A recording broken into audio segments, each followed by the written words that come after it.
Well, welcome to the Proclaim podcast. We are multiple generations proclaiming Jesus from generation to generation. They have called in the A-team this morning. The big guns get to come back out.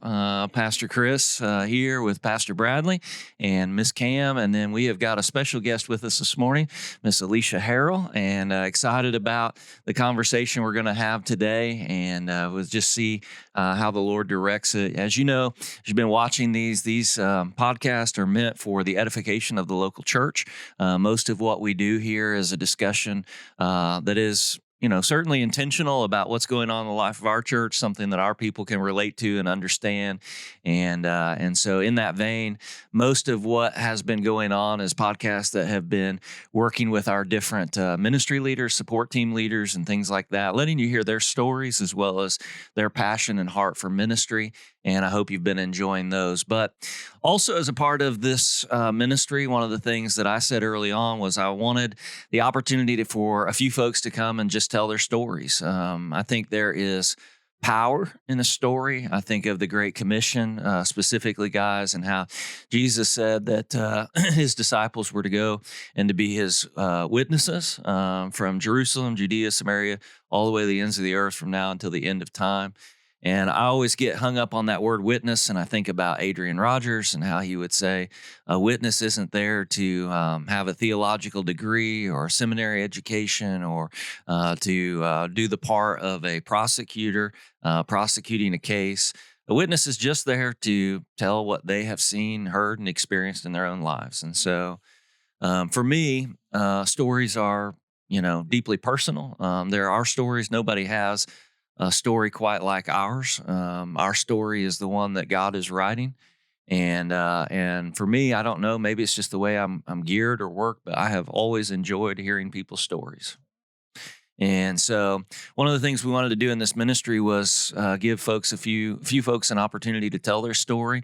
We've got a few of those lined up. We don't know exactly where we'll go with all of those in the days ahead, but one of the very first names, if not the very first name that came to my mind, was this lovely lady sitting next to me this morning. And I know that most of those that would tune in and watch this are familiar with Miss Alicia and her story, especially over the last year. And living in a small town, most folks believe they know our entire story, right? Oh, yeah. But I think today there'll be an opportunity to hear some things maybe you've never heard before. And also, Miss Alicia is quite the talker if you get her in the right setting. The first 6 months of knowing her, I didn't know if she actually had a voice.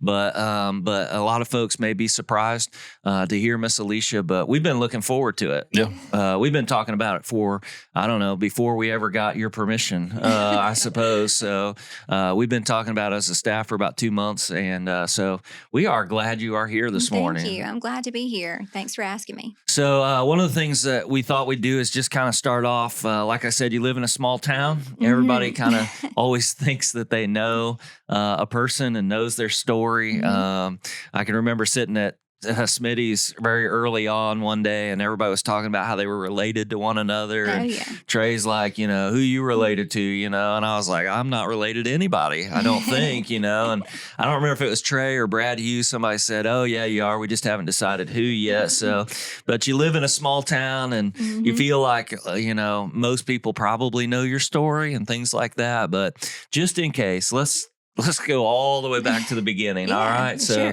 tell us a little bit about just growing up, born, all of those things. So I was born and raised in Early County. Went to Early County all 12 years of school. I grew up in the church. We went to New Hope Baptist Church growing up, out 27. That's right. So that's where I became a Christian and was baptized there. My dad was a deacon in the church. And so thankfully I grew up, in a very Christian home, pretty much from the get-go. And just, we attended church, pretty much every time the doors were open. So I'm thankful for that. I don't even know people didn't believe in God. I've been thinking about that a lot lately, talking about unbelievers. So, just, growing up, that's all we knew. So, and I was thankful for that. So, just grew up here in Early County. My family was pretty predominantly known. Mhm. My grandfather had a used car lot called Big Jim's Used Cars. I don't know if you can. I don't know. You're too young. You may not remember Big Jim's. Big Jim. So everybody knew me as Big Jim's granddaughter. And my dad worked in the farming industry growing up, and my mom had a daycare. She actually worked for your dad. Okay. Yeah, I don't know if you Yeah, knew that daycare, they tell stories about it all the time, gosh, yeah. but I don't remember. I think they gave up by the time I came along. So Mama worked at daycare and then started working at the bank. So yeah, but I have one little brother. He's not little anymore. That's right. 6'3", but anyway, I just have the one sibling, and so grew up in a single wide trailer on Cedar Springs Highway. But some of my good times, I was actually one field away from my grandmother and my grandparents growing up, and so we would we had an old Suzuki Samurai. And I didn't know how to drive it because I couldn't drive stick shift. So I had to get my 10-year-old little brother to drive me across the field to hang out at my grandmother's house. But just a typical childhood riding four-wheelers and dirt roads and playing in the field. So. Yeah, we've made no secret about Kelly and I moving down here. Like, it's just, it's a different way of life, I suppose, than what we grew up around. A lot of family lives close by, and we've embraced that. We think it's a joy and an excitement to be able to have family around and friends, and to spend Friday night on the back of the Carver's porch. You know what I mean? But you went to school at Early County? I did, yeah. So all 12 years, and graduated from there. And once I graduated, I went to University of West Georgia in Carrollton. A lot of people don't know, I actually was married before. Okay. Got married right out of high school to a guy that had just graduated from seminary at Baptist College of Florida. Oh, wow. So he was a music minister. So while I was in college, we served at various churches around Atlanta. And then we kind of went through a spell there, and just kind of made a mutual decision that we had different goals in mind. And he actually moved to France. How about and that? I moved home. Yeah. So, and I That's said, one I would way to get rid never of a come fella. back here. No. Yeah. And we're still friends. Everybody's like, you're friends with your ex-husband on Facebook, but I am. Yeah. He's remarried and lives up north, but so I was in Carrollton area and then moved to Gainesville. So I was gone for about 7 years. Yeah. 7 years? Yeah. About 7 years. I left and lived around Atlanta. Yeah. And then moved back home. So I moved in the single wide trailer with my brother. So So immediately, like, this gets into one of the things that I have appreciated about Miss Alicia so much is I did not know that story until Trey had passed. And I guess we were sitting around talking at your house one night, and Miss Alicia told me that story, and you're just so genuine, and I don't know if that's from those years in ministry or where it comes from, but I've just appreciated that so much. Yeah. It touches base with kind of the whole purpose of why we want to have these types of conversations. Yeah. The truth is that all of our stories are a little unique. They're different. Oh, yeah. If we had opportunities to write chapters a certain way, we wouldn't write them necessarily the way they unfold. And yet God uses all of that, right? Yeah. Oh, yeah. And in fact, he is the one who's writing the chapters. And even through our foolishness, and I like to call it my spectacular sin from time to time, God just has this way of working all those things out for our good and his glory each and every step of the way. Oh, yeah. But you end up back in Early County. Yeah, said I would never come back. Yeah. Famous last words. Yeah, I said I was going to come back and just get my feet on the ground again, figure out where I was going to next. Yeah. And then I met Trey. So, So we're going to get into that in a little bit, but so you teach at Early County. So I, graduated with a master's in early childhood education. Okay. So I taught for 2 years at Carrollton Elementary School with the Carrollton City Schools. And then I moved to Gainesville, and I taught for Hall County at 4 different schools. I was a traveling special ed teacher. Okay. And then after that year is when I decided to come home. So I became a sped teacher at the elementary school here. Okay. Yeah. And that's how I ended up back here. I've been here 17 years. Wow. Yeah. That in and of itself is a ministry. Oh, yes. We had a developmentally delayed daughter. And so my wife, even before that, has always had just a heart for kids, learning disabilities, and those types of things. And it's a ministry in and of itself. In fact, it's something that I think the church, we need to get better about. We've talked about it on various levels in the past, but something we need to get better about, because all of these kids are specially created and designed by God, and we all learn at our own pace. And even my brother and I learned at different paces. I was the kid who thought I would try to get through school by not ever studying, and would walk in and get that B on the test and be satisfied with such a, That's James. And my brother, and my brother was the kid who studied and studied and studied and studied. And if he got a C, my parents rejoiced, right? You know, and I couldn't understand why they were mad at me for getting that B and him getting a C, but anyway, enough of my own sin for one day. But so you teach at Early County. We got introduced to you here at First Baptist, so to speak. Everybody knew you through Smitty's and through Trey, and we'll talk about that. I actually came to this church a lot growing up. Kendall Harbin was one of my best friends. And so, and also Joanna Smith went here. And so, we always would do, trio singings. I would sing with Kendall all the time here. So, new information. All right. You knew this? I saw a video you posted on Facebook. I actually had lunch with one of the ladies in our church that knew you, and she was like, she has an angel voice. And I was like, where are you serious? Like just one of those things you don't know about somebody yet.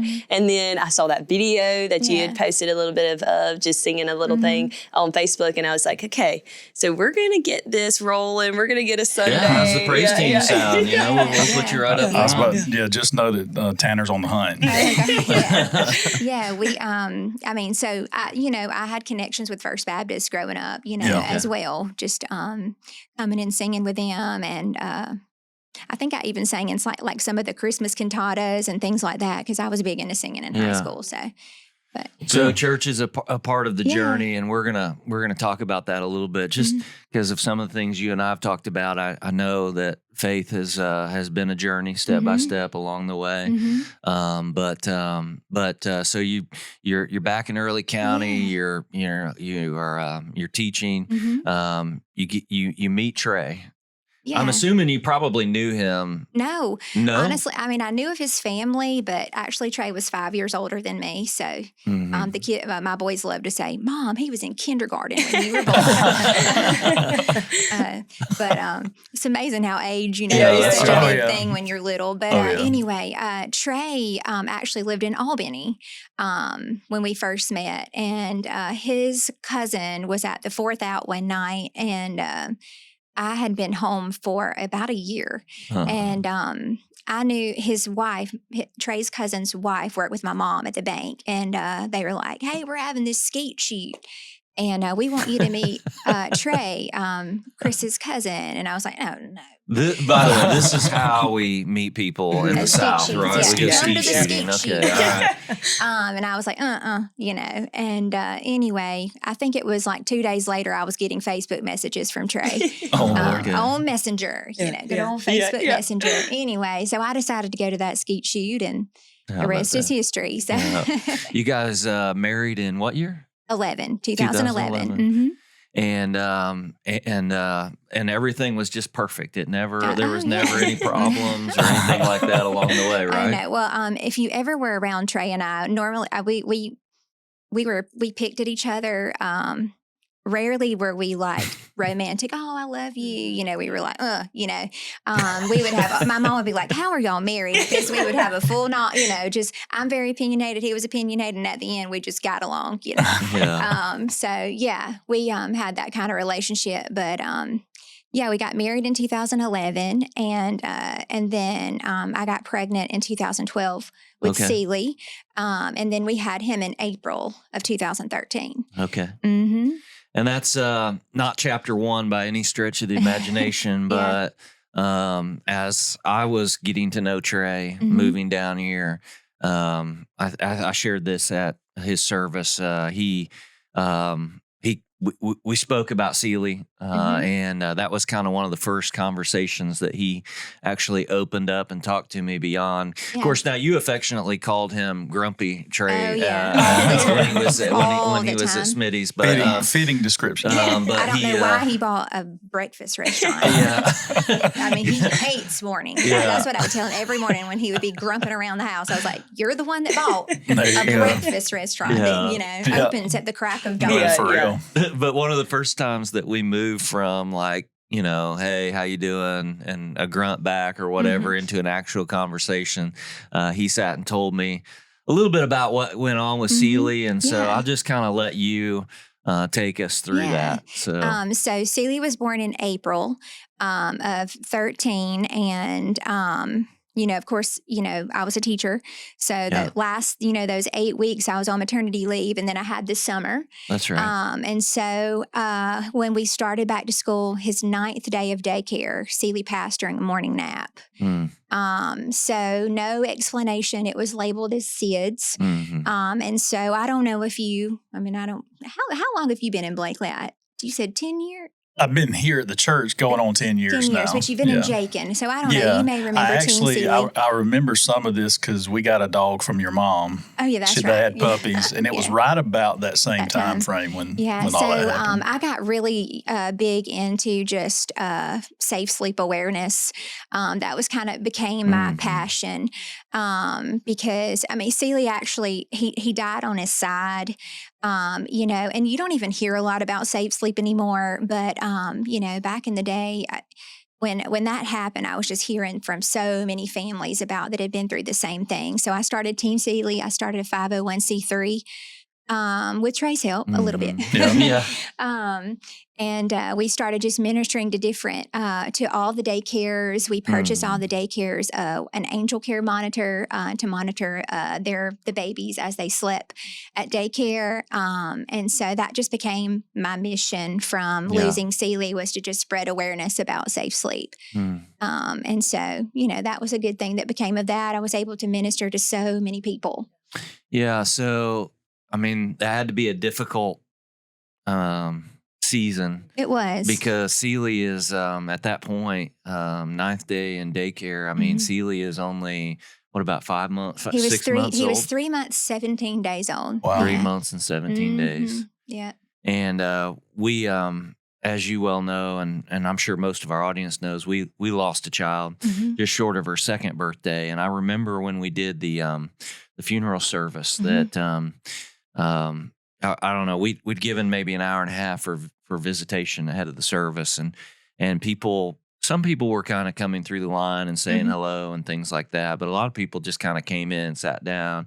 And I remember there was this older gentleman that sat and just kind of stared at us for a long time, and then right before the service would begin, he got up and he walked up and he said, "I've been sitting back there for an hour trying to figure out what to say to you, and I don't have anything to say to you, so I'm just going to tell you I love you and go back and sit back down," right? And anyway, through that experience, it really opened my eyes to how folks just don't know really what to say, what to say, how to say it. And the majority of people that came through the line, it was amazing how one by one it was, "Hey, we lost a child, we lost a child, we lost a child. We know what you're going through." And one of the things that Kelly and I talked about afterwards was we didn't really necessarily feel like we agreed with that, because with Isabella, we knew there was an expiration date. She was born with Walker-Warburg syndrome. We knew that the longest living case in medical history was like 2 years and 1 month. And so we knew that every day we were getting increasingly closer to the end of that quote unquote life expectancy. But then you hear stories about, somebody came up and said, our son died in a car accident, and our son died of cancer. And we've got folks that have dealt with that at church. And so every one of those stories is unique. They're a little bit different, right? They are. And yours is unique from my standpoint as I step back. Perfectly healthy baby. You've just celebrated the summer. Life has been good. Yeah. For it just to be ripped. Just in a matter of moments. I actually got there before the ambulance. And so I had to perform CPR on him, and very traumatic experience. I prayed for years, God, please take those horrible, visions or whatever. And those have faded, thankfully. We weren't in church then. And so honestly, I think back, I'm like, man, how did we get through that time? Because we weren't in church. I mean, I believed in God, and of course, but we didn't have that church family. We didn't have that support. And so compared to losing Trey, a lot different scenario there. Of course, I had, my family was super supportive, but it was a really difficult time, and I'm more vocal than Trey was. So a lot of he kept, kind of bundled up. He only shared it with, some people. But it was a very, very difficult time. And like I said, just being able to, to talk to other moms, which I was comfortable with, some people aren't. And then we waited about a year, and then I got pregnant again.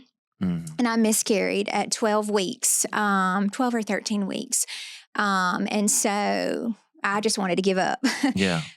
It was a rough time. But what was weird about it all was there were people that had said, well, I miscarried. And I was like, I don't know about that experience. Yeah. And I know it sounds weird, but then I had a miscarriage.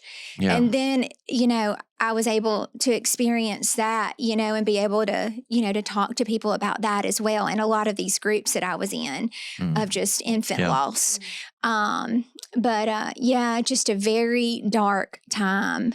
And I remember we never wanted to be alone, Trey and I, we would call friends. We would be like, please come over, because it was just a hard time, just being by ourselves and not really having, not really putting our lives to God or, Yeah, that's right. Not really being, leaning on God at that time. So, well, it's tough, on a marriage in so many ways, because even though that you're in it together, it doesn't really minimize the grief. And just like the people who didn't know what to come up and say at a funeral service, it sounds strange to say, but you don't really know what to say to each other, right? Oh, yeah. Because, just God created us different, men and women different. And for me, I can't speak for Trey, but, for me, going through some of our seasons of loss, it was more about somebody's got to get stuff done.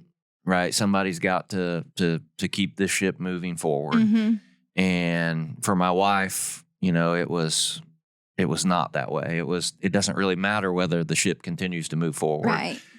We kind of got to process some things. And I don't, I not making it too personal, but, I was thinking about, as you're telling the story about going and having to do CPR and all of that, it's funny what you remember in those times of grief. Oh, yeah. I remember but I'm so glad that some of those memories have honestly faded. Some of those nightmares have faded over time when I didn't think they would ever. And I just remember praying, God, please just, I don't want to keep closing my eyes and reliving that over and over and over again. Yeah. And I'm thankful that, those did fade. So that now that it's not so heavy. Yeah.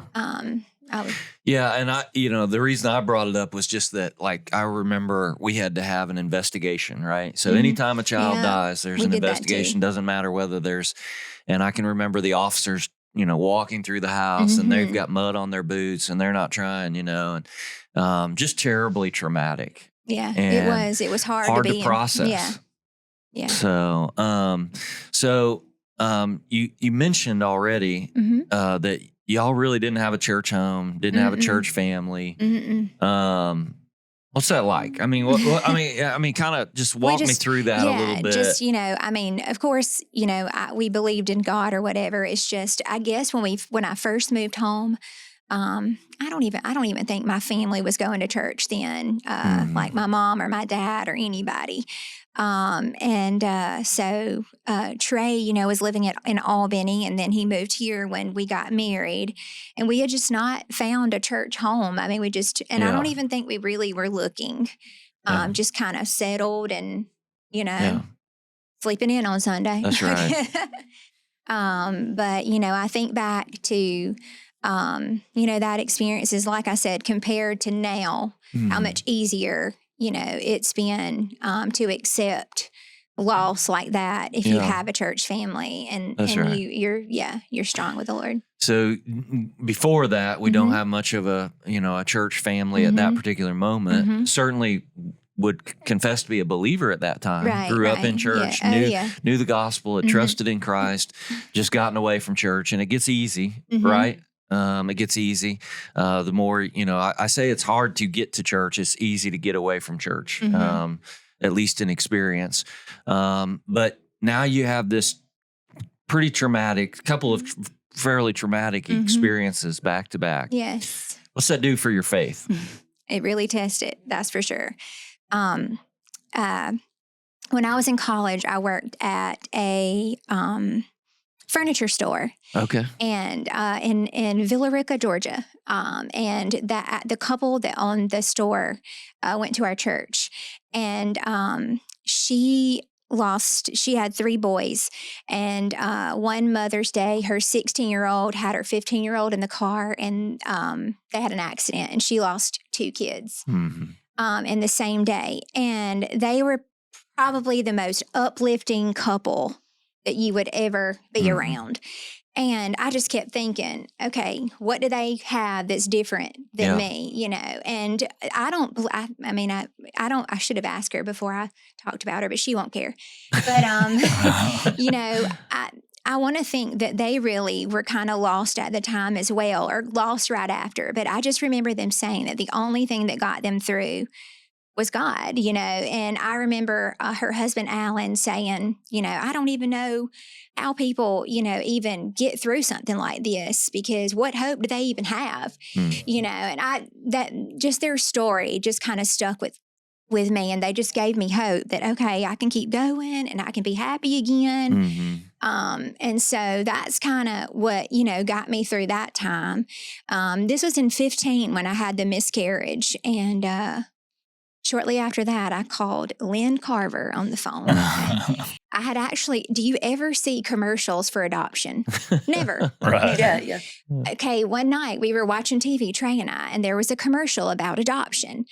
And I was like, hey, that, or fostering, really, it was like a fostering to adopt or fostering commercial. And I was like, hey, I looked at Trey and I was like, could we let a kid move in? And he was like, huh? And he was like, no, we're not doing that. And so, I never listened to Trey. I don't know if y'all do that. I pretty much did my own thing. And so the next day, I remember on my break at school, I called Lynn, and because I knew she worked for DFAX. She was like the only person I knew. And she was like, hey, tonight they're going to do a question, or no, it was the next night. She's like, tomorrow night they're going to do this question and answer series in Bainbridge. Why don't y'all go? And I was like, it's getting Trey to go. And so I was like, okay. And so she said, let me call and see if y'all can join. And so she called me back. She's like, y'all can go. And so that afternoon I told Trey, I was like, we're going to Bainbridge and you can sit there and you can listen. So just to be clear, it wasn't, would you like to go to Bainbridge? Oh, no. We're going to Bainbridge. That was pretty much our relationship. Yeah. All right. And he grunted and complained and grumped and stomped, and then he would do it. Yeah, exactly. Because he knew better. Anyway, so we get there to this session, and it was not the question and answer, your mama was wrong. It was the first night of the class. And I remember the lady. Wow. And so Trey's looking at me, with his hands crossed, because he has to be up at 4 o'clock the next morning, and it's 7 o'clock. And, I wasn't even looking at him. I didn't care. And so the lady was talking about foster kids burning houses. Like, it was the worst first class ever. And I just knew, I was like, we're going to go out of here, and Trey's going to be like, we are never going back. But you know what? We left, and he was like, well, we'll go back to the next one. We've already started. Oh, perfect. Wow. So it worked out that it wasn't the Q&A, because then it was like, okay, once we start something, we got to finish. And so we had to go twice and for the record, that's as close as you get to excitement with Trey. Yeah. Sometimes. Well, I guess we ought to keep going. Yeah. Right. And so I was floored that he said that we would keep going. So it was like 15 weeks long, 2 times a week. And so we went through the whole thing and completed our home study and everything. And I remember they were like, well, it could be a year before you get a placement. So, I think Trey was like, oh, well, maybe they'll forget about it. No, it was a week. It was about a week after we finished. I got a call. And the agreement was you guys wanted a baby. No. We right? did not want a baby. You did not want a baby. I told them I wanted a kid to cart to Early County Elementary School with me. I was fine with the kid to cart to Early County Elementary School. I did not want a baby. We had actually taken Celie's bed out of one of our little spare rooms, and I had just gotten a twin bed. That's right. Okay. Yeah, I said no babies. And so Miss Dee Dee Nolan was the foster coordinator at the time at the local DFACS, and she called me one morning and she was like, well, I know that y'all just finished, and I know you said you would take one kid. Well, I have a kid. And I was like, what?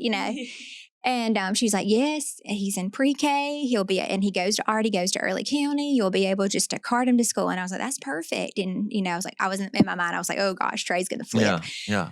And then she was like, but there's a little bit of a kicker. And I was like, well, what's the kicker? And she was like, he has 2 little brothers. And I was like, well, do what? And she was like, yes. And I was like, well, how old are they? And she was like, they're 18 months, 3 and 5. And I was like, okay. And I was like, okay, well, how long do we have? And she was like, tomorrow.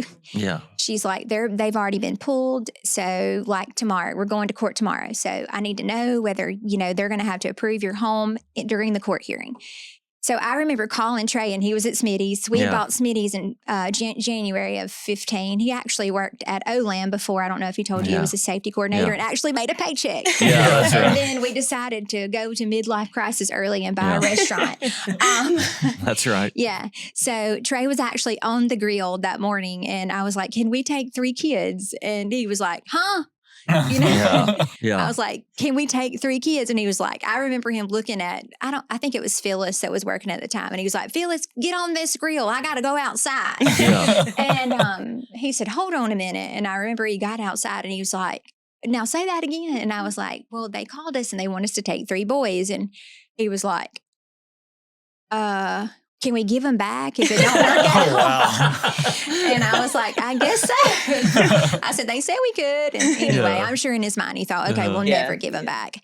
But the next day we found out at lunch we were getting the boys, and we had them at 5:00 that afternoon. My family helped me find not just 1 twin bed, but 3 twin beds, because we had to convert both of our extra bedrooms to bedrooms for them. And so that's how we ended up with the boys. So super cool story. Yeah. Coming from loss, and then kind of just on the spare, on a whim, go into those classes. And then a week later, I just thought, this is God, and so we started attending Westview Methodist when I got the boys, because some family was going there. That's right. And that's where we went, the first couple of years of the boys' life was there. So. And kind of a normal reaction too. A lot of times you start having kids and all of a sudden it's like, oh yeah, we should be back at church, shouldn't we? Yeah. It was. It was just a reminder that we needed to do better. And like I said, I just really felt like God, did that for us, and gave us the boys. And so we should absolutely put them in church. And I remember the night before, like I looked at Trey in the bed and I was like, is this the last night? Like we're going to close our eyes and sleep all night? And he was like, probably so. Not for him, because he slept fine. Yeah, that's right. How was that transition going from loss of a child to 3? Like, it was a whirlwind. It was hard. It was a whirlwind. I always joke when people talk about having 3 kids, and I'm like, did you get them all in one night? Yeah.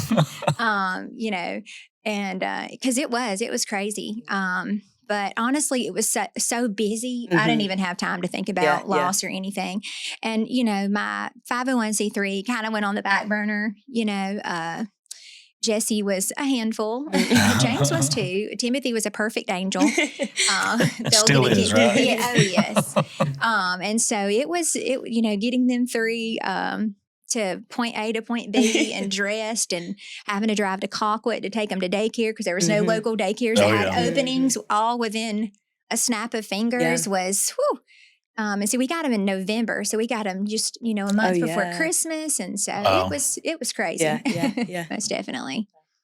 Yeah. I remember Trey telling this story, and most of the details were the same. Yeah. He claims he didn't really still know what you were asking him because the fan was too loud above the grill. But yeah, most of the details were the same. But these are one of those moments though that as a couple you grow.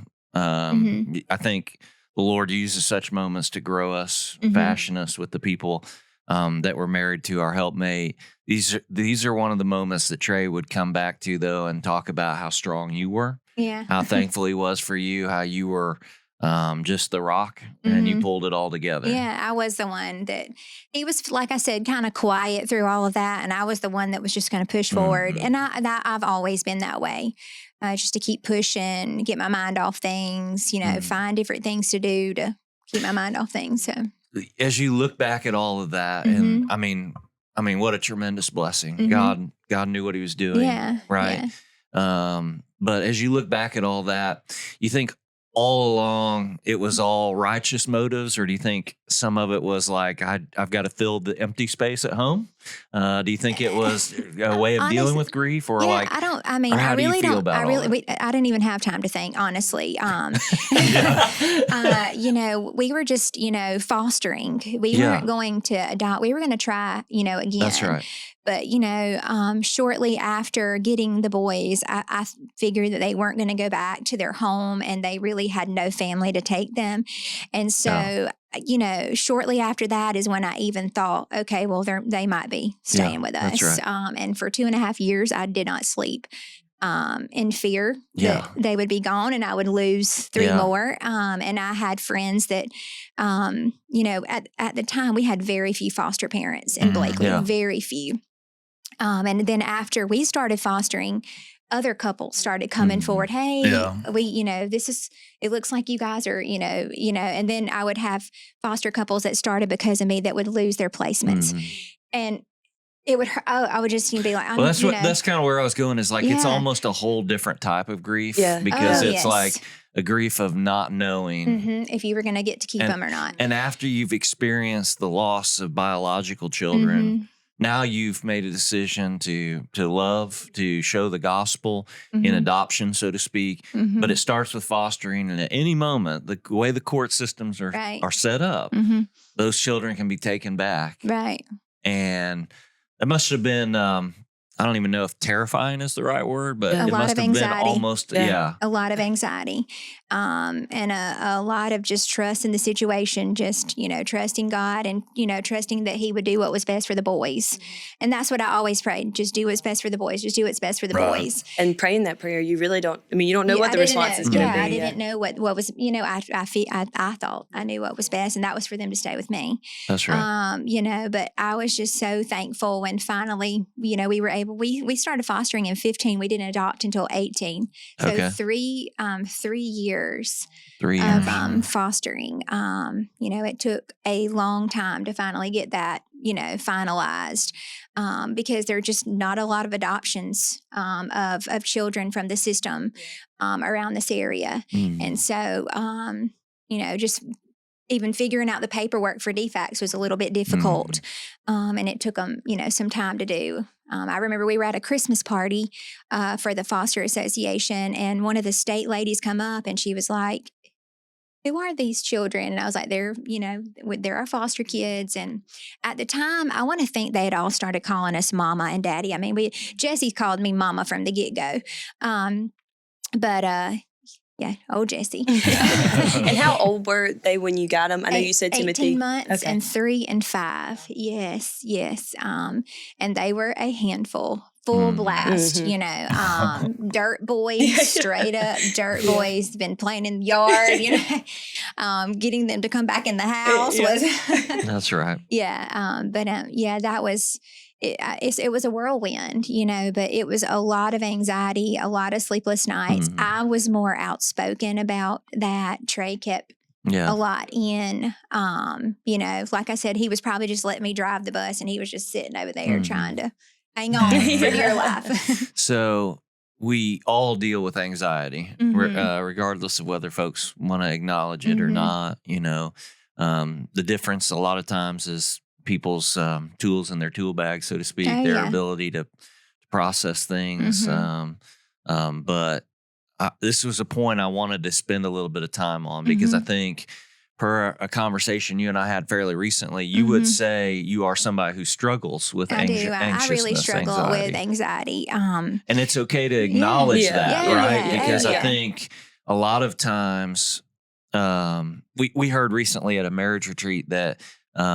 you give power to those things when you leave them undercover, but when you bring them to the light, you strip them of their power. Right. When you talk about and so them. I think there's a lot of people that struggle with anxiousness, anxiety that could be described as fairly general anxiousness, anxiety that could be dealt with, but they're afraid to acknowledge that. They give it power by keeping it under the table. Yeah, and I did. I mean, I never really sought counseling or anything like that during that time, mostly because I was just so busy. But yeah, super anxious to the point where I would get up multiple times at night and go touch them to make sure they were breathing. I probably didn't stop that until, I don't know, 5 years ago or so. I mean, literally, they would be like, "Why are you touching me?" You know, but it was just, I would listen to them, you know, especially sickness was really tough for me. If they ever got sick, ever got a cold, you know, poor old Dr. Ramsey. I don't know if y'all know Dr. Ramsey. God bless his soul. He, you know, heard from me quite regularly when they were little, you know, and he'd be like, "It's okay. It's okay." You know, but in my mind, it might not be okay. That's right. And so I really, really struggled with that for years. You know, and it has gotten better, my anxiety. And of course, I'm medicated and you have to have that sometimes, you know. If you got a broken leg, you're going to treat it. I don't know why there has been the stigma that if you have a broken mind, so to speak, that you wouldn't treat it. And I know that's something that's deeply personal to Bradley. If you've listened to his video, but I don't know why that stigma exists in the church. But we're only giving power to it by being unwilling to sit and talk about it. You know, and I let it control me for so long. And I have gotten better, and I know that I need to let go even more. But let go and let God, as they say. You know, it's always been a struggle in my life. 3 months after Celie passed, my grandmother, the one that I used to drive across the dirt road to, she was a huge part of my life. She was suffering from some blood clots and was actually in the hospital. Dr. Bennett had just been in the room and had talked her into being transferred to Dothan. And if you ever knew my upma, Pat Willis, I'm pretty much just like her. Look like her, act like her. You know, she was telling Dr. Bennett what he was going to do, and that was one thing he wasn't going to do. And he's like, "Too bad, you know, you're going to Dothan." And I remember he left the room, and my family was all leaving to go like figure out what they were going to do, and we were waiting for the ambulance to come get her. And she and I were talking, and she was saying ugly stuff about Dr. Bennett and how he didn't know what he was talking about. And I was like, "No, he does know what he's talking about. You need to go." And all of a sudden, she grasped my hand, and she was gone. And that was, it was in October. I lost Celie in August and her in October. And she was she was the one that was like, "Get over it. You're going to be fine. You're going to be fine." She was the strong-willed one who was like, "It's going to be okay." And so then she, you know, was gone in the blink of an eye. And so that was a big struggle, you know, and really tested who I was as a person and everything. But I just, you know, kept pushing forward. That's all I knew to do, you know. Do you think some of that anxiousness through all that too, though, is that like, I think we have a tendency to find our identity, or we define who we are by what we have. And I don't mean that in worldly possession standpoints. I mean it like, you know, kids, marriage. We just have a tendency to define ourselves by what we do. You know, I'm a teacher over here. You know, I run a breakfast grill, whatever it is, but we tend to find our identity. And so when those things are gone, when they're taken away from us, where do we go from there? Right? Oh, yeah, definitely. And just, you know, the suddenness, you know, I remember people saying, "Oh, you know, you were so lucky because I lost my baby before my baby was born." And I would be like, shame on them for which saying is very helpful, right? So folks say, "Hey, you were so lucky." Honestly, you know, I remember somebody saying, "How lucky are you that God chose you to be his mom?" And it totally changed, you know, my perspective. So, you know, I was so lucky to do that. Absolutely. Absolutely. Let's move forward in time a little bit. I had met you, I'm sure, as you darted in and out of Smitty's. I'm sure. Giving away. You make these crafts and things like that. And Trey used to say that he was the distributor or whatever. But anyway, I met you kind of coming through a time or two. And then one morning, I think during the summertime, you were going to take the boys to do something. I don't remember. And anyway, I was in there. I don't remember if I was with Bradley, but I was in there and Trey introduced you. And so that's what I kind of knew of you until about, what was it, October? I think so, around October, September or October of 2025. To everyone's shock, Trey and Alicia come walking in the door. I know, Not so much you, but Trey walking in the door at First Baptist Blakely. I swear a couple people looked up to see if the roof was going to fall in. Right? I wanted to see if that's why I was so quiet at first, just making sure it was getting. But the best part about this whole thing is, he had told me, I think on Friday, hey, I think I'm going to see you at church on Sunday. I mean, that was like as close to a commitment level as I got. And it kind of struck me out of the blue because I didn't ask, you know, you kind of learn, you develop you read people's personalities, and Bradley and I would go in there and we'd talk about church and things like that. But I never was just like, hey, Trey, you need to be at church Sunday. You need to be at church Sunday. It really, I mean, I'm sure somewhere along the way. There was a time or two where we would just mention that y'all would come. It'd be nice, you know, if you were at church, you know, but that, I think it was Friday before he and I had a long conversation. Because nobody else was around, and then he just says, "Oh, I'll see you at church on Sunday." And if you knew the amount of people who told me they were going to see me at church on Sunday, and that Sunday has never come, right? It kind of just went in one ear and out the other. And then I'm sitting down front, and I didn't even see Trey walk in. I didn't even see y'all walk in. And Bradley comes up and whispers in my ear. He's like, "Hey, just so you know, Trey is back there," and you could hear the shock in his voice and excitement, but shock. It took me a minute to realize who he was because I'd never seen him without the hat. That's exactly right. Over his eyes, pulled down as low as could be. Greasy shirts. It smelled like Dunkin' Donuts. That's right. That's right. Because of the grease. But anyway, so then I get up there to preach, and I'm looking for him, and to that point, I can't find him because it doesn't look like him. He's got his hair combed. I mean, he looks like he took a shower. I mean, he's got a buttoned up shirt on. He's got a smile on his face, right? You know? Rarely did you see that. Exactly. But anyway, so that's like kind of first time you guys are going to become major parts of our lives. I told Bradley the next day, I think it was Monday or it might have been Tuesday. We might have taken Monday off. I said, hey, we got to go to Smitty's. I got to tell Trey, you know, I was glad to see him type thing, you know. Anyway, so we go up there and sure enough, you know, Trey's there and we're talking. And I said, hey, man, I didn't get a chance to shake your hand this morning or yesterday morning, but I did know you were there and I'm glad you made it and I hope you'll be back. And he's like, he looks at me and he's like, oh, we'll be back. I'll see you next Sunday. And I, again, thought, okay, all right, we'll see, right? Yeah. So I would like to say the next Sunday, here he comes walking in the door. But instead, the next Sunday comes along, there's no Trey and Alicia. And I know you know this story. Yes. But so Free I didn't give it a lot of thought. Exactly. I didn't give it a lot of thoughts. But I go to, we have church Sunday night. I draw the short straw. I got to go to the grocery store, grab some groceries to get dinner. And for me, that's a frozen pizza. Yeah. And so I grab a frozen pizza and I get in line behind this guy who has 3 carts of groceries lined up. All the meat from the meat department. Got to get there by 4 o'clock. Every Yeah. And he's got his hat down, trying not to look at me. And finally, I realize it is Trey, and he's purposely trying to get my attention by not getting my attention, right? You know, he's playing this little game. And I said, Trey, what are you doing? And he's got his Georgia Bulldogs jersey on and everything. And he's like, well, I was trying to avoid you because I guess you didn't see me at church this morning. And I was like, yeah, man, what are you doing? You can't lie to the preacher like that. Well, we had free Georgia tickets, right?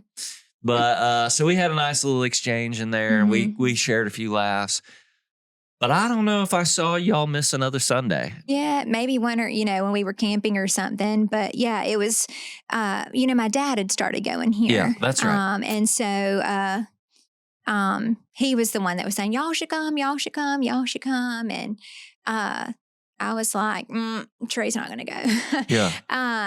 But then I knew that y'all went into Smitty's. Yeah. And then, like I said, you guys getting him to church was a miracle. So, well, I don't know about that, but he kind of initiated it at that point, right? Like he was like, hey, let's go. Yeah. I think at that point, Trey knew he was getting sicker. A lot of people don't know, but Trey lost his mom and his brother. He lost his mom suddenly in 18 and his brother in 20 to similar issues, health issues that he was having. But Trey was one of those where he didn't even want to take an Advil when he had a headache. Just didn't want to take medicine. He just thought that, he was going to be fine. Just keep pushing. So I honestly think it was probably about April last year when Trey started realizing that he was getting sicker. Didn't have a diagnosis. Nope. No, Trey would not go to the doctor unless he was dying. Because I remember about that time he had shared somewhere in there before he was ever at church, but he had shared somewhere in there that he had a doctor's appointment or something, and that I made him go to. Yeah, exactly. I'm sure. Yeah. Absolutely. I forced him to those, and I did. And I said something, about along lines of anything to worry about, need to pray about it, and he's like, "Oh no, it's fine," Yeah. And that was kind of his way of dealing with it, which is not atypical of men. I mean, we typically, Dr. Bennett's my doctor, and I'll say, hey, I got something I need to probably have check out. You want to come in next week? I mean, slow down a little bit here. All right, let's give it another 6 months and find out if it's still a problem, right? Yeah. But anyway, but so is that the impetus? Is that kind of what wakes him up and he says, I need to go to church? I think so. I mean, except, self-consciously, he never said that. Like I said, I was still floored that he even wanted to come. I mean, and then especially to come back, I'm going to be honest. I've never liked big churches. And so they've always made me feel uncomfortable. And so I say that because, a lot of people a lot of people knew that about me or whatever. And that's kind of how I was kind of quiet when I first started coming here. It was just, overwhelming. Yeah. But then, after that little bit of time, I realized that it was just a bunch of small town people meeting together. It didn't feel like a big church anymore. It just felt like, okay, well, yeah, there's a lot of people from my small town that meet in this one place. You know what I mean? It wasn't like, this gigantic group of people that were unsociable and that I had no connection to, if that makes sense. The name First Baptist has a certain stigma attached to it. Is that fair? Yeah. Oh, yeah, most definitely. Especially if you grew up in small churches and your parents always said, we'll never go to a big church. I remember my dad said, I'm going to First Baptist. And I was like, what? Yeah, exactly. So, it did take me a little while to open up here and to get used to it. But once I did and started, talking to and I pretty much know everybody that goes to First Baptist, grew up in this town. But for people that are just moving here or whatever, I feel like it's such a great community, and just, everybody just talks to everybody, and goes up and shakes everybody's hand. And it's just, you feel welcome. It takes a little bit to get used to, but once you feel that, welcome spirit or whatever, then you're fine. You feel like you're at a small church. Well, and he felt like, it looked like to me, I should say, and I've shared this many times, like looking out, it looked like he felt like he had found home. Yeah. Which seems a little strange to say for somebody who had not made church a priority. Right. But I think y'all made him feel comfortable, and I know, I'm not saying, I think it was God as well, but I think you guys putting forth the effort and to come into his space, and taking that time and not pushing it on him like other pastors had in the past. I remember him talking about other pastors, even in his town, that, would just push it and push it and push it. And I think because you guys didn't push it, you just naturally showed who you were and that you were human. Yeah. And that was helpful to him. Yeah. He just, like, you see him at Smitty's and, we call him Grumpy Trey, There were some mornings, Alicia, that I'd walk in and we'd sit down. And of course, I mean, I know he can't hear underneath the hood, but there's only like 5 feet of space from where we're at. And I'm like, hey, good morning, Trey. How you doing this morning? And not get a response. Mm-hmm. Like not get an acknowledgement. He was the worst morning person ever. I mean, I promise you. I mean, probably not the business model most breakfast restaurant people should follow. But whenever I would complain about that, you never knew Mr. Fred that worked there before. So Fred and Sheila, owned it when I was growing up. Sheila was like me, the one that was on she was on the bar, personable. If somebody came in and they needed a spot, she'd tell everybody to scoot down. If somebody asked for a refill in an ugly tone, she was like, there's the door, Oh, wow. Yeah. And Mr. Fred barely said anything. Yeah. So he needed you to come up there is what you're saying. Well, I told him that when I retired, I was going to come up there and whip it into shape. But then on a Sunday, he'd come walking in and I'd see this guy who most of the time didn't even acknowledge, or a lot of times didn't even acknowledge people were in the room, to on a Sunday morning, man, he always had this smile on his face. Yeah. He was shaking people's hands. It was like a whole new individual. I mean, it just seemed like he found home. Yeah, I think so too. I mean, and he, I think he just felt at peace, and just, felt more comfortable than he thought he would feel, most definitely. Yeah. So that's, I don't know. I think it was late September or early October, somewhere in that neighborhood. When does he find out that he's got liver failure? Or I don't know if that's technically the right diagnosis. Cirrhosis of the liver. So it was in the beginning of January. I believe it was January 6th. And actually, that's when the actual diagnosis came. This is when we had to take him to the hospital. Actually, Macon was home for Christmas. And, Macon is Trey's nephew. And Macon and Ava were eating at Smitty's, and Macon called me. And I knew something was wrong because, Macon doesn't call me regularly. And he was like, something's wrong with Uncle Trey. I think something's wrong with Uncle Trey. And I was like, well, what's wrong? Because he was fine when he woke up that morning. And he was like, he says he's dizzy. He had to sit down multiple times. He's kind of blanking out. And I was like, okay. And he said, I'm not going to leave him by himself. But he says he doesn't want to go to the hospital or anything. And I said, okay, I'm getting the boys ready. I'm coming to town. I'll go by and check on him. And and they thought seizures or something like that. Right. Yeah. It was just, he was kind of blanking out, and he was starting to he was having some muscle spasms type stuff.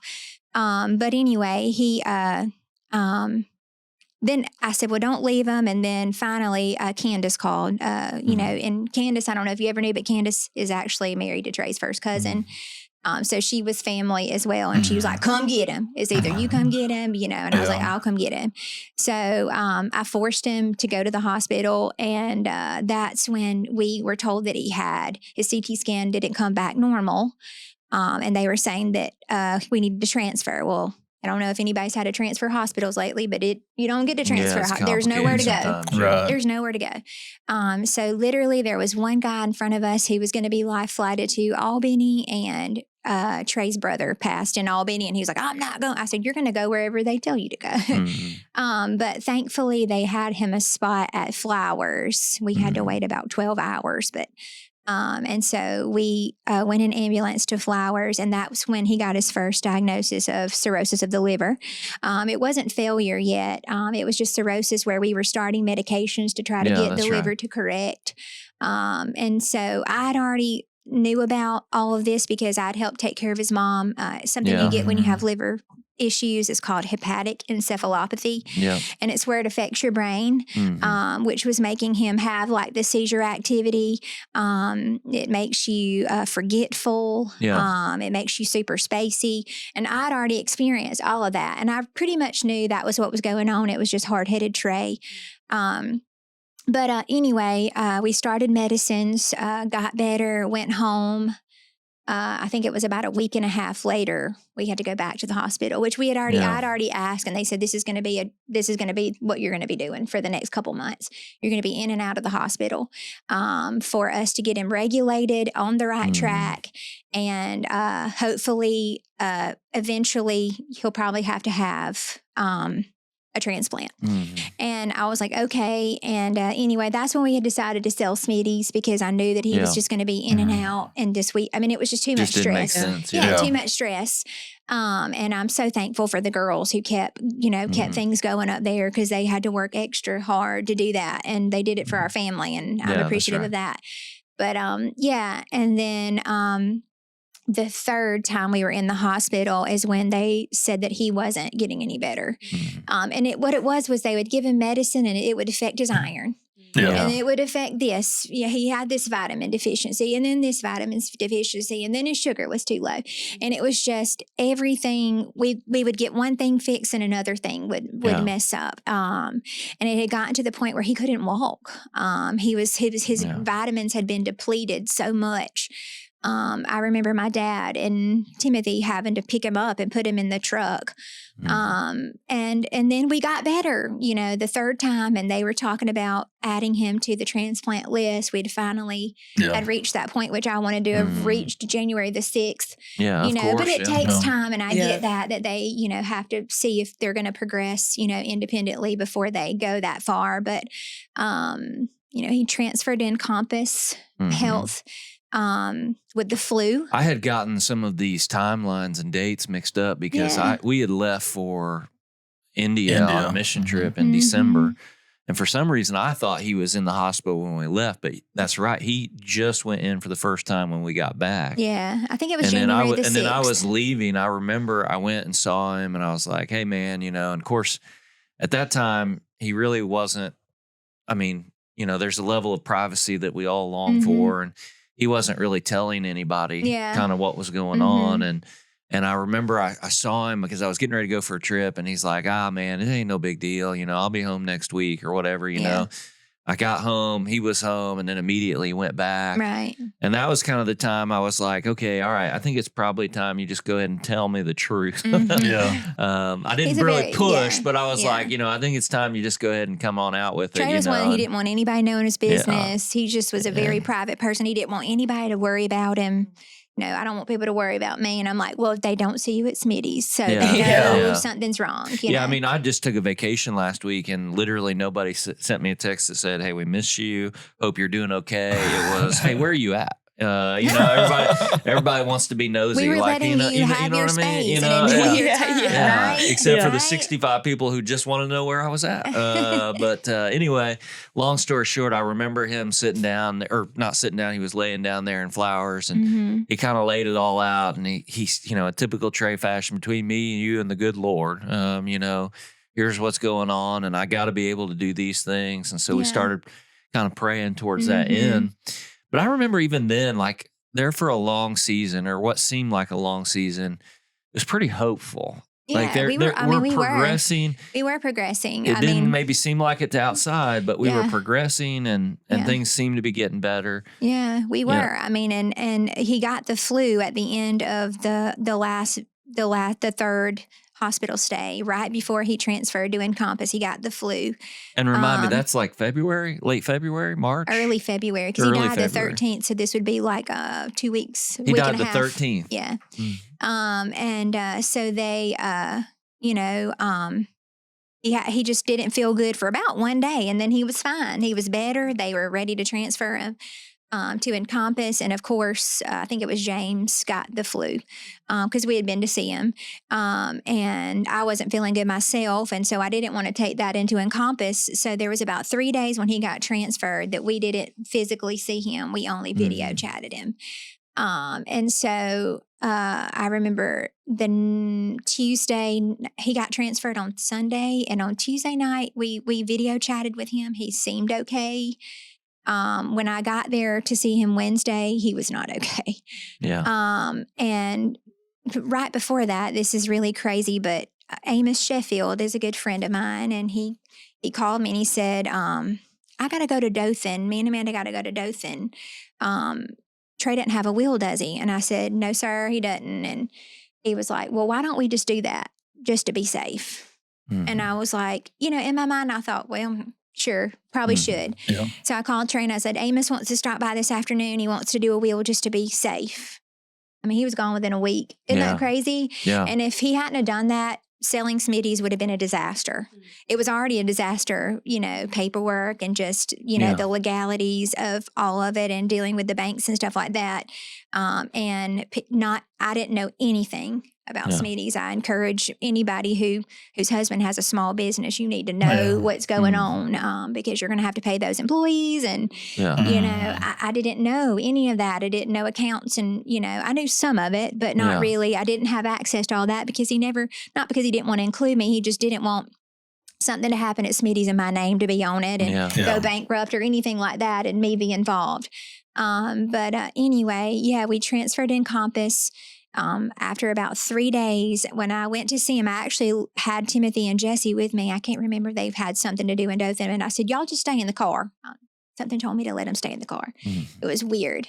It was God telling me to tell him to stay in the car. And I get up there and I could just tell right away when I walked in the door, he didn't even know who I was or anything. And I go to flipping out, trying to find people, and all these places don't have a lot of nurses anymore. Right. They're just,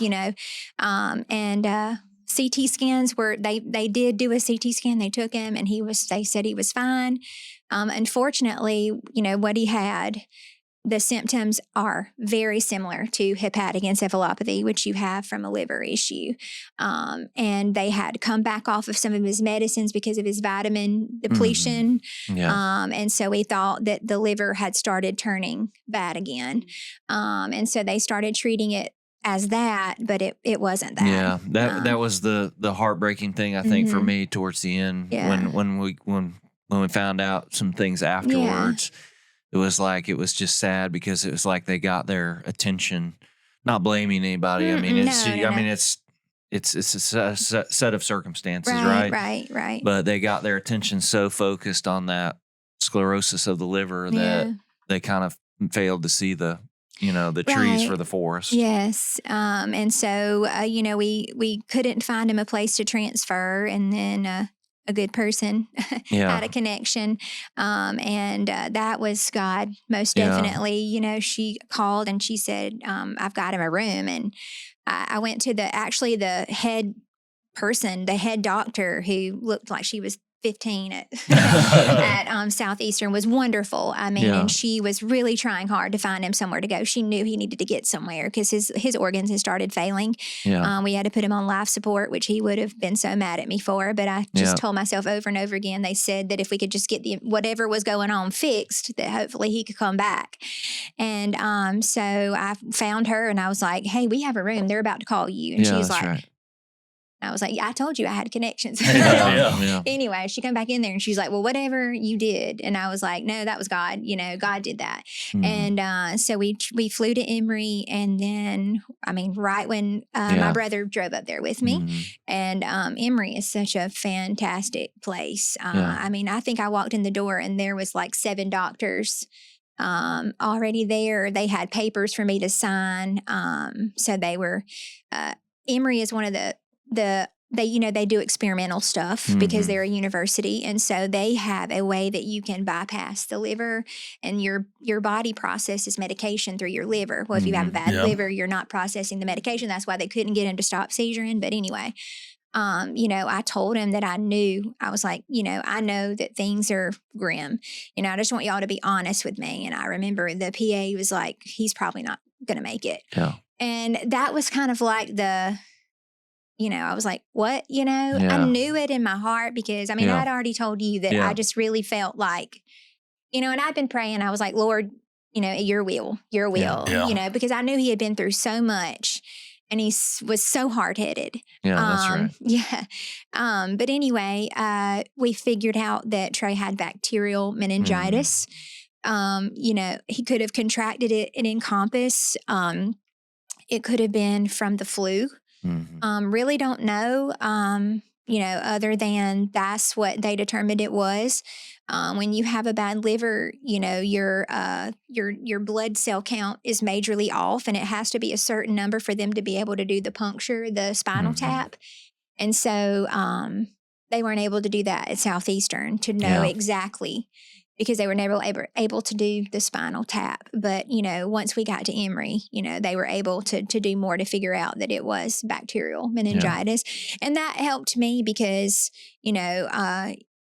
the gastroenterologist at Southeastern was like, this is not his liver. This is not his liver. And so it was just helpful for me to know exactly what it was. So I was thankful that we flew to Emory, even though we were only there for one night, and they were just very wonderful up there and stayed with us till the end. So. What's interesting about all that is now kind of reliving that, remembering all those moments is that at the time, it seemed like it was taking a long time to resolve things. It seemed like this was playing out in slow motion. Mm-hmm. Now to go back to realize that he went into the hospital on January the 6th and passes away on February 13th, 38 days. I know. It was so fast. It was. And it does make me wonder a little bit. So Celie is out of your care, in the care at a daycare when he passes. Then we have the miscarriage. Then, you talk about how with the boys you would go in and check to see if they're breathing, right? Then all this goes on with Trey. And you made a point to say there was 3 days we couldn't go see him. I couldn't check on him. And the next time I go back. So are you wearing all of that as a certain amount of guilt? Like this is if I had been here at Encompass, I would have recognized this was a problem. Yeah, I do. I spent the night. Because I remember once we got to Southeast, there was very few times I walked by and Alicia wasn't in that room. I was there the whole time, yeah. I think you left for a funeral. Yeah, my grandmother passed Monday. That's right. And so I left for the funeral and begged Britt Price to go stay with him. And I remember you were there. That's right. And at that point, he didn't. He was calling me Petunia. Yeah. And so that's a funny memory. He couldn't remember my name, but Laura Jones was one of the nurses that we had for multiple nights, and she was fantastic. Found me on Facebook a couple of days after Trey passed, and he was just joking with her, and she was like, "This dude is crazy," And I was like, "Nope, that's him." Even not even in his right mind, didn't even know who I was, didn't know where he was, but he was just being silly and calling me Petunia. But yeah, he I remember you walked out and he grabbed your hand and smiled. Yeah, that's right. Yeah. Yeah, you were just mentioning, the process of just your life, all the things that have happened time and time in different seasons. And I'm sitting here just thinking about, someone who likes to be in control, who likes to have a schedule, who likes to know, the things that I need to get done, the things that I need to do to get them done. In every situation, you're stripped of your control. It's just bare, you get to a point where it's that breaking point of, man, I can't do this. Yeah. And then, you just have to trust that faith of, Lord, you are sovereign. Yeah. And so I can't have faith in you. But yeah, I can imagine how hard to get to a point of just feeling like you can't control the situation. Because ultimately we know it's not in our hands, but there's a bit of us that always wants to be able to do all that we can in those moments. And so I can imagine, Lots of lessons on being humble and knowing that, we're not in control, but thankfully we have that promise. I remember, I think it was the last day when we was at Southeast. I had come in, to your point, you kind of come in and he seemed to very much know who I was. Didn't necessarily call me by name, but seemed very engaged. Yeah. We kind of talked. And then, that day was kind of the day where we, he'd be talking one moment and then just completely out of it 30 seconds later. Yeah. So you and I got to sit and talk a little bit that day. Yeah. And we were talking about some things. And one of the things I had shared with you was that I had been concerned when he had been at Flowers. I don't remember if it's the second or third time, but I had said to him, Trey, I got to ask you, because I was getting ready to leave for something. I don't remember now what it was, but I was like, man, it's going to bother me unless I don't just ask you. Or, have you trusted in Christ? Do you, if this doesn't work out, do you know where you're going? And of course, his response was, "Of course, man. Of course, I'm doing what you preach." And I said, Trey, just to be clear, because sometimes people don't hear what I preach. What does that mean? And trusting in Jesus, just trusting in Jesus. And I had shared that with you. And I think for us, at least, that was a great amount of peace. Oh, yeah. Right. It was like kind of a burden was lifted off, and it was like, it's okay. Yeah. Whatever happens, obviously we want him to get better, but whatever happens, we're okay. Yeah, and I think what if he had never come to church and I didn't know? Yeah. But I think God in His grace gives us, those opportunities, those moments, and I'm thankful, to be honest with you. I'm just, I was just really privileged to be in the right place at the right time. God blessed me by allowing Trey to be in my life and be a part of that. Yeah. I mean, I feel that way. I can't imagine the smile that he has on his face right now. Yeah. Well, maybe he's enjoying the mornings. Yeah. He probably does enjoy the mornings better, but hopefully so. So then we go to leave that day. Yeah. And to your point, my lasting memory is that, because my last interaction with him was Britt showed up. You've got to go to a funeral. Hey, let's have a word of prayer. All right, I gotta go. I'll see you later. And reaches up and grabs my hand and pulls me back. Yeah. Like, no, I don't think it's time for you to leave just yet. I remember that very vividly. But he passes away. Yeah. And I remember your dad being really concerned, because that's what dads do. It doesn't matter how old you are or anything like that. But your dad was real concerned. He's like, is she gonna be all right? She's gonna be all right.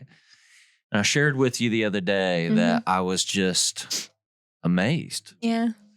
I didn't know all the other stuff. I didn't know you during all the other stuff.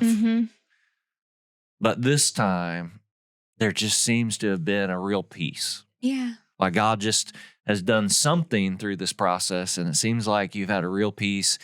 And even though you said it doesn't, you doesn't look, you may look like you have it together, you don't have it together, right? I think I said it's amazing how strong you are and you're getting through all this. Yeah. And you said, well, I'm glad it looks that way, or something like that. Right. What's different? What's different this time around? Yeah, just, being involved in church and truly knowing that, that it was God's will. When Seeley passed, a preacher from growing up actually did his funeral, Mr. Fred Odom, and he was the pastor at Colamoki Baptist Church growing up. And I used to hang out up there some too, because I was a big part of the youth group at New Hope, and we would go do other things at other churches. And so he officiated Seeley's funeral. And I remember after, we were talking, and he was like, I know that you think he needs you, but he doesn't need you. And and I know there's a lot of controversy about time in heaven. That's been one of the things that, and, there's a lot of different views, but he was like, no matter what, that time in heaven is just a continuous joy. And Seeley doesn't need you.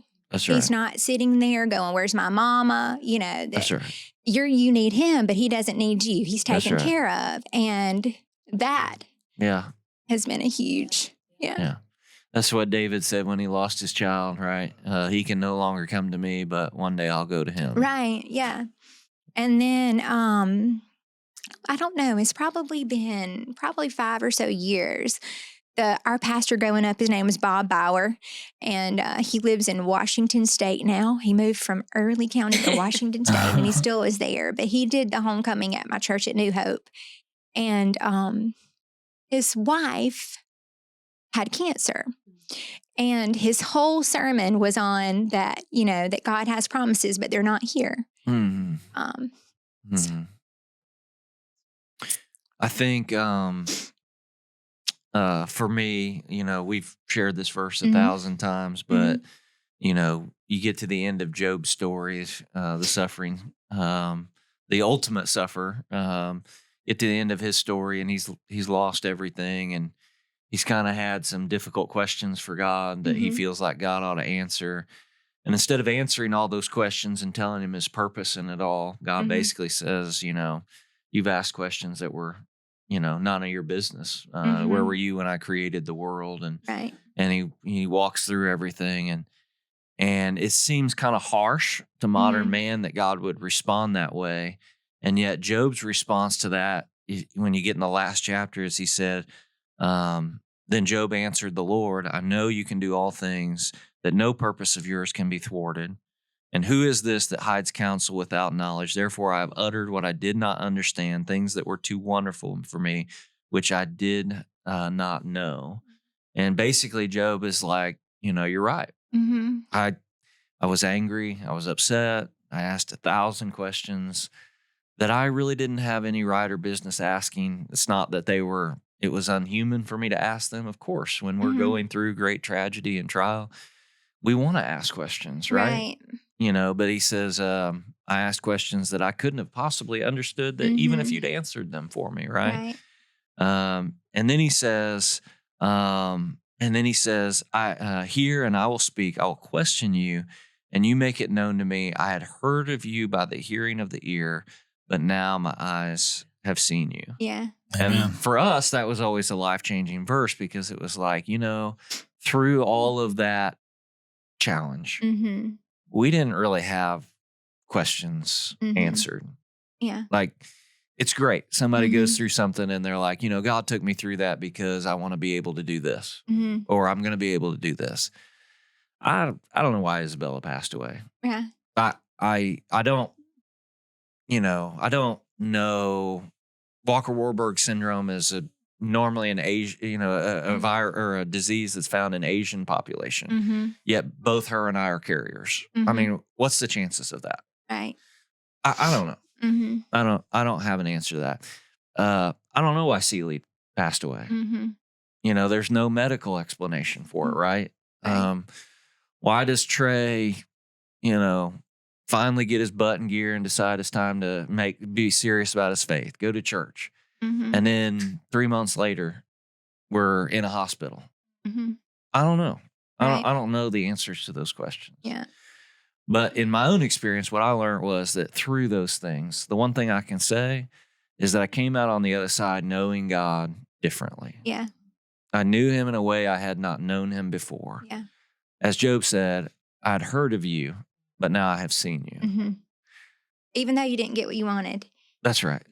Do you feel that way? Oh, yeah. Like through it all? Oh, yeah, most definitely. I mean, so many people are like, you didn't get your miracle. Yeah. And that is our whole society. In general, you hear all of these stories. I've been following the boy that has cancer, and we've been talking a lot about Jesus healing, at church, and he didn't heal everybody. That's right. But that doesn't mean that those other people, they went to heaven if they important. believed in him. Yeah, that's right. And so that's what I just, constantly. Yeah, I think of Lazarus being brought back from the dead, and I'm thinking he might have said, "Why did you do that? Yeah, everything was fine. Right. Why'd you bring me back to this place?" Not everybody, gets the miracle that they want, but as long as we have, God in our hearts and we know where we're going and everlasting life, then that's right.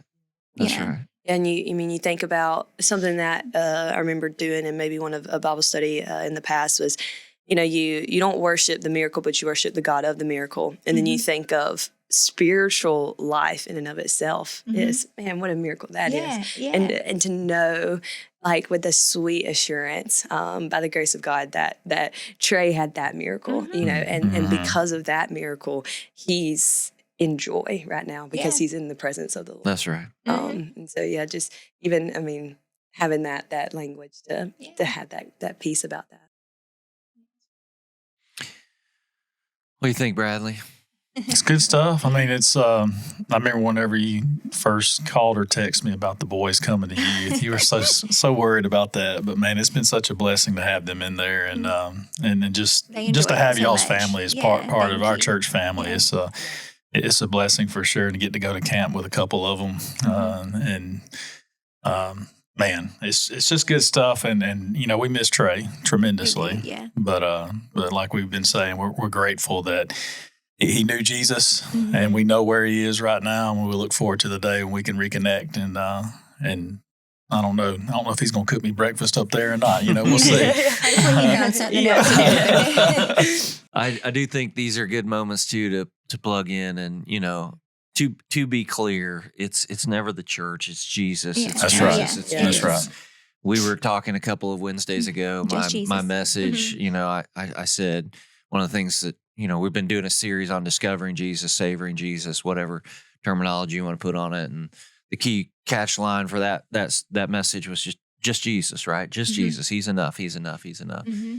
Getting through all of these things, walking through life without Christ seems just impossible. Oh, yeah. And it's not the church that has done anything. It's certainly not me. I know Bradley would feel the same.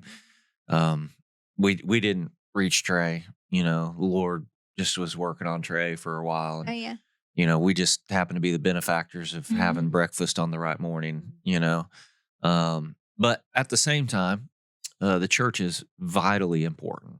Yes, the church plays such a pivotal role. One of the things I'm most proud about serving here, I remember soon as Trey died, maybe even before, immediately men were stepping up and saying, those 3 boys, they need men to take them hunting, need to take them tubing, need to take them, get them out of my hair. Get them out of Alicia's hair. They drive me bananas. I'm kidding. And there's not a man in this church that can replace Trey, but I've been so proud of our men saying, hey, let's make this a priority. And they have. And they didn't do it because it was Trey's boys. They would do it with any boys in our church, right.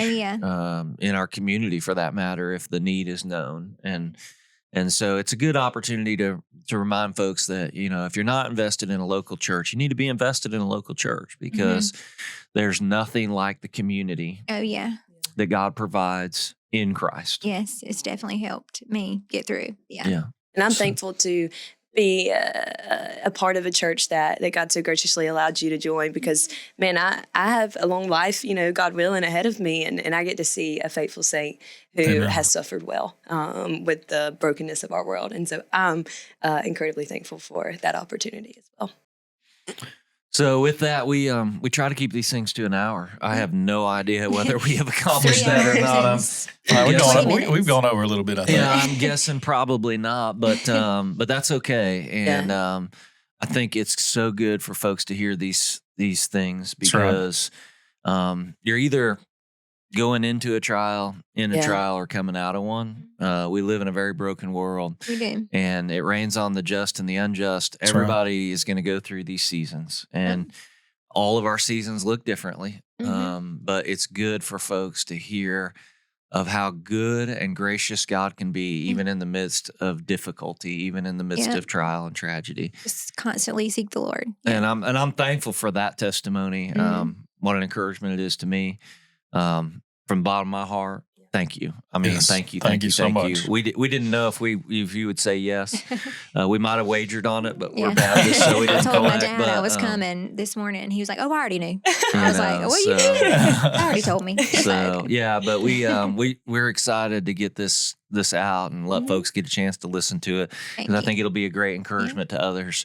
But Thank to y'all be for clear, you asking don't me. have it all figured out yet. No, I don't. Right? I don't. There's still a growing process. That's still right. learning. You're going to see me. There are days I won't be smiling. But Yeah, that's just part of it. Yeah, but, that is. But I'm thankful for you. I'm thankful you're willing to share, and looking forward to the next one of these discussions. And maybe we need to get Alicia to host these from now on. She's good. She's a good conversationalist. That's right. So maybe we'll just let her do some good at hosting. talking all day long. There you go. All right. Well, again, for all of us at First Baptist Church and the Proclaim podcast, we are thankful that you joined us today and took time out of your day to listen to this story. And I hope it's been an encouragement to you. And so until next time, again, we are multiple generations proclaiming Jesus from generation to generation. We'll see you next time.